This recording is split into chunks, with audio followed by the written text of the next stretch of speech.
tous, donc je suis Séraphine Ekoa, je suis la directrice du groupe Africa Advice. Je suis là pour vous parler un peu des différences qu'on peut avoir avec quand on est en France et qu'on pense à l'Afrique et quand on est en Afrique et qu'on pense en France. Donc moi, ça fait 4 ans que j'ai quitté Paris pour rejoindre Brazzaville, pour implanter mes activités et je suis souvent surprise de beaucoup de détails en fait dans la façon de vivre et de réfléchir localement. Des fois, c'est dur de déconnecter de Paris. Bon, aujourd'hui, on va parler un peu des habitations.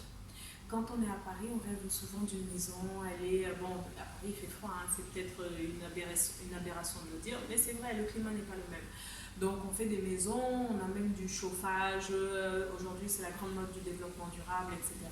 Donc, c'est des priorités qui sont liées à l'environnement où vous êtes. Quand on rentre en Afrique, souvent les gens qui rentrent ici ont tendance à vouloir reproduire les mêmes maisons avec le même confort sans tenir compte du fait que c'est pas le même climat. Qu'on le veuille ou pas, c'est pas le même climat.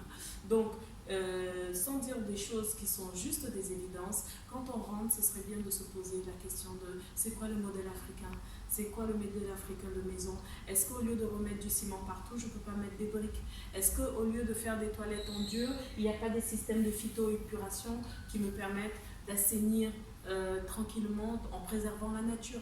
Peut-être qu'il y a un modèle de développement, peut-être qu'il y a un modèle de ville africaine qui doit se mettre en place. Et pour ça, il ne faut pas toujours des ingénieurs venus de la Silicon Valley ou pour les construire. C'est chacun individuellement qui commence à impacter, qui commence à faire une mode et qui peut-être demain sera une généralité.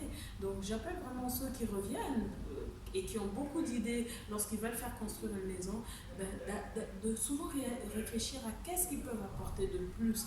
Et surtout, ne tombez pas dans ce faux piège qui est de dire je vais envoyer de l'argent pour qu'on me construise ma maison. Quand vous envoyez de l'argent pour qu'on construise votre maison, je vous l'apprends, ce n'est pas une nouveauté. Si vos frères et sœurs ici ont d'autres problèmes, ils vont d'abord gérer leurs problèmes avant de gérer votre maison. Voilà, donc ce n'est pas méchant, c'est juste humain. Donc avant ça, prenez la peine de vous assurer à qui vous confiez vos travaux, de vous assurer est-ce que la personne a les compétences, parce que si vous étiez en Europe, vous n'iriez pas chercher le voisin pour qu'il construise votre maison. Donc quand vous venez en Afrique, pareil, ne prenez pas votre frère ou votre voisin qui n'a pas de compétences pour qu'il puisse construire votre maison. Sinon, en revenant, vous trouverez, si vous avez un peu de chance, un terrain nu. Sinon, rien du tout. Voilà, c'était le petit conseil sur comment est-ce qu'on rentre en Afrique ou comment est-ce qu'on envisage l'Europe depuis l'Afrique. Je vous embrasse et je vous dis à une prochaine vidéo.